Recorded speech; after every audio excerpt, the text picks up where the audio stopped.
नमस्कार, मी नताशा चव्हाण. मराठा न्यूजच्या बातमीपत्रात आपल्या सर्वांचे सहर्ष स्वागत. एसीबीसीचं आरक्षण मिळावं म्हणून दोन्ही विधानसभेत आणि विधान भवनात हा कायदा पारित झाला होता. आणि कायदा पारित झाल्यानंतर हायकोर्टाने त्याला व्हॅलिड धरलं, पण ठराविक लोकांनी त्याला विरोध केल्यामुळं ती याचिका सुप्रीम कोर्टात गेली. सर्वोच्च न्यायालयाने आज जो निर्णय दिलाय की मराठा समाजाला आपण हे आरक्षण देऊ शकत नाही आहे, किंबहुना जो हायकोर्टाने जो निर्णय घेतला होता त्याला आपण स्टँड करू शकत नाही असा आज त्यांनी तो निर्णय दिलेला आहे.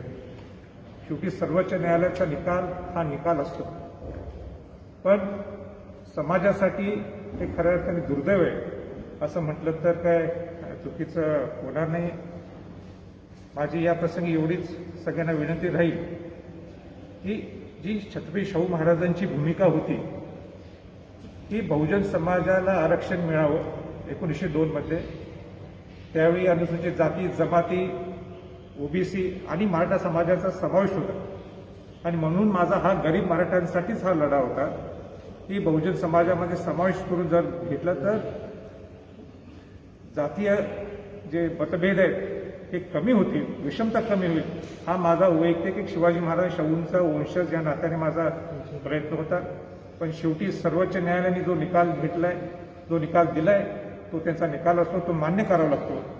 पण समाजाच्या दृष्टिकोनातून हा अत्यंत एक दुर्दैवी एक प्रसंगाच्या पुढं किंवा दुर्दैवी असं म्हटलं तर काही चुकीचं होणार नाही असं ह्या प्रसंगी एवढंच सांगू शकतो. कुठे नेमकं कमी पडलं सरकार बाजू मांडायला असं वाटतं तुम्हाला? पूर्वीच्या सरकारने सुद्धा आपली जोमाने आपली बाजू मांडून हायकोर्टाच्या माध्यमातून ते पारित झाला होता. या सरकारने सुद्धा मी म्हणेन आपली बाजू त्यांनी सुद्धा जोमाने मांडली.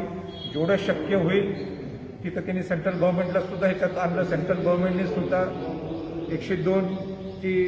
102 घटना आपल्याला लागू होत नाही हे त्यांनी तिथं स्पष्टपणाने सांगितलं होतं. जे शक्य होईल त्या दोन्ही सरकारने आपली बाजू मांडली होती.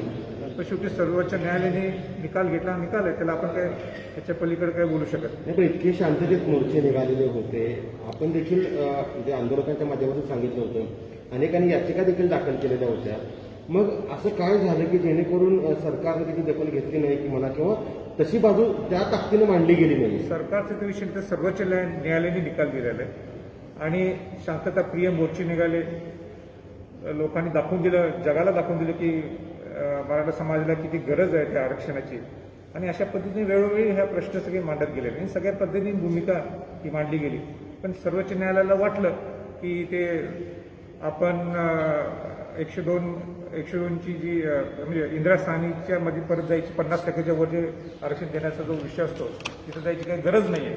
आणि म्हणून त्यांनी ते हे आरक्षण जे पूर्वी ज्यांना मिळालं आरक्षण ते स्टेटस कोड आहे, पण ह्याच्या पुढच्या लोकांना मिळणार नाही असं त्यांनी सांगितलं.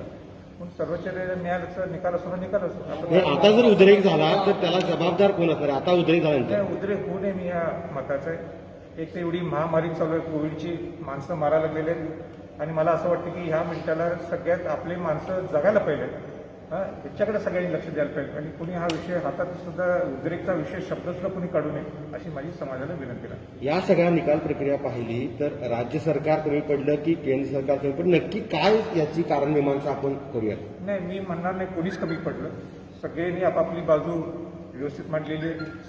पूर्वीच्या सरकारने आपल्या विधानसभेत विधान भवनात हा कायदा पारित केला, हायकोर्टाने त्याला व्हॅलिड धरलं. त्याच्या पाठोपाठ थोड्या चुका होत्या ह्या सरकारमध्ये, पण त्यांनी सुद्धा दुरुस्त केल्या आणि आपली बाजू त्यांनी चांगली जोमाने रोहित आणि त्यांच्या पटवाल्या वकिलाच्या माध्यमातून मांडली. अनेक मराठा समाजाचे जे वकील होते त्यांना सुद्धा संधी मिळाली. सगळी आपापली बाजू चांगल्यापणे मांडली आहे. आणि शेवटी निकालाचं सर्वोच्च न्यायालयाला वाटलं हे बरोबर नाही, त्यांनी तो निकाल दिला. समाजासाठी ते दुर्दैव एवढं मी म्हणू शकतो. निकाल असतो. समाजाची भूमिका न्यायालयापर्यंत पोहोचवण्यापेक्षा यामध्ये राजकारणच जास्त झालं असं म्हणाल का? कारण अजूनही बघतोय आपण आरोप प्रत्यारोप व्हायला सुरुवात झाली. मी एक शिवाजी महाराज शाहूंचा वंशज या नात्याने मी एवढंच सांगू इच्छितो. मी राजकारणाच्या पलीकडं या सगळ्या गोष्टी पाहिलेल्या आहेत. जिथं सरकार पूर्वीचं चुकलं त्यांना मी दुरुस्त केलेलं आहे.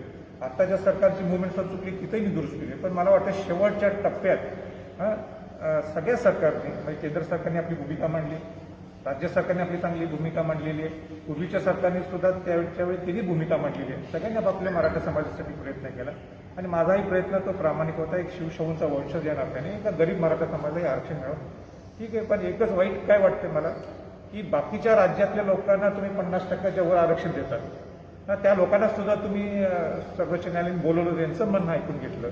मग महाराष्ट्राला का हा वेगळा तुम्ही निर्णय देता? हाच मोठा माझ्या समोर एक मोठा प्रश्न. प्रश्न आहे की सर्वोच्च न्यायालयाने सर्व इतर राज्यांकडून पत्रव्यवहार मागून घेतली होती, विचारणा केली होती. इतकी विचारणा केल्यानंतर महाराष्ट्राबद्दल असा द्वेष का झाला असं वाटतं? नाही, याला राजू जोडूनच प्रश्न आहे की कुठेतरी केंद्र सरकार ह्याच्यावरती सुप्रीम कोर्टावरती दबाव टाकते का असं वाटतंय का? मी काय त्या कशावर बोलू शकणार नाही. शेवटी सर्वोच्च न्यायालय त्यांच्यावर कोण दबाव टाकल का हा मोठा प्रश्न आहे. आणि सर्वोच्च न्यायालय याच्यासाठी स्थापन झालं असते की कोणाचा दबाव ते ऐकून घेत नाही. आणि म्हणून माझं एवढंच म्हणणं आहे की, आणि जो माझा प्रश्न आहे की बाकीच्या राज्यांना 50%च्या वर दिलं गेलं, आपल्याला दिलं जात नाही, ही दुर्दैवाची बाब आहे समाजाच्या दृष्टिकोनातून. इथून पुढचा लढा कसा असणार आहे? आता मला माहीत नाही पुढं कसं जायचं आहे. मी 2007 पासून मी प्रामाणिकपणे लढतोय बहुजन समाजामध्ये मराठा समाजाला आणावं. माझ्याकडे जो प्रामाणिक प्रयत्न करायचा तो मी प्रयत्न केला. शेवटी समाज आपली भूमिका घेईल, पण समाजाला माझं एवढंच विनंती आहे, सध्या परिस्थिती फार वाईट आहे. लोक मरायला लागलेले आहेत. कोविड इतका भयानक परिस्थितीने वाढायला लागलेलं आहे. म्हणून आपलं पहिलं लक्ष सध्या कोविडच्या पेशंटकडं असणं गरजेचं आहे. आणि म्हणून शेवटी आणि निकाल असतो, म्हणून सर्वोच्च निकालाला सुद्धा आपण रिस्पेक्ट करणं गरजेचं. हा लढा काय 1-2 वर्षानंतर आहे, खूप वर्षांचा लढा होता, पूर्ण आपण तेवढ्या मागे परत गेलो असं म्हणायचं का? त्याच्यावर मी काहीच भाष्य करू शकत. म्हणजे आपलं काम काय प्रयत्न करतो, आपलं काम आहे की आवाज राज्यापर्यंत पोहोचवणे. आमचं काम आहे की हा आवाज सेंट्रल गव्हर्नमेंटपर्यंत पोहोचवणे. आता केंद्राने आणि राज्यांनी परत एकदा ठरव, यातनं काही मार्ग निघतो का आणि काय वेगळा मार्ग आहे का, नक्कीच काय मार्ग असू शकतो ते मला माहीत नाही.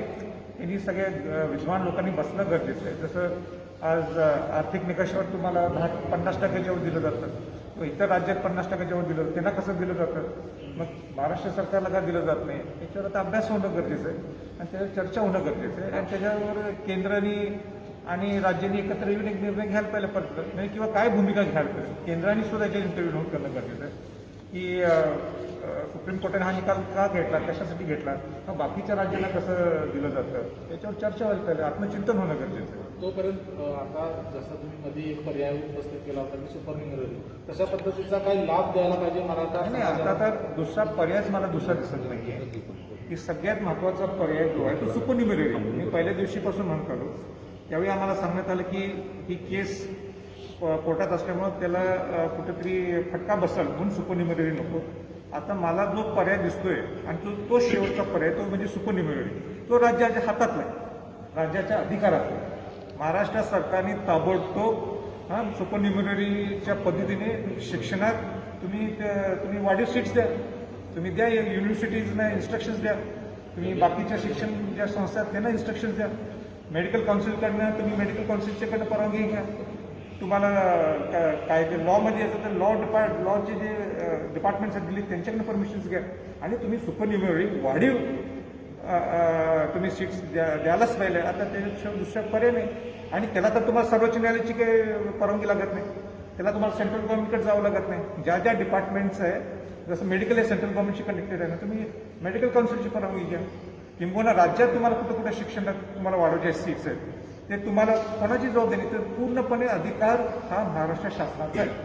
आणि म्हणून सुपर न्यूमररी हा एकमेव पर्याय सध्या आहे. सुपर न्यूमररी पद्धत त्वरित त्यांनी अंमलात आणा. राजे, इतके शांततेत मोर्चे निघाले, मधल्या काळात थोडेफार आपल्या बाजूने निकाल लागत नाही असं समजल्यानंतर मराठा समाज पुन्हा एकदा रस्त्यावर उतरून आंदोलन करायला, काही ठिकाणी जाळपोळीचे प्रकार देखील घडले होते.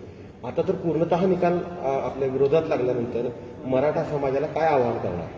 आणि मराठा समाजाला हात जोडून विनंती आहे की सध्या कोविडची महामारी फार वाढलेली आहे.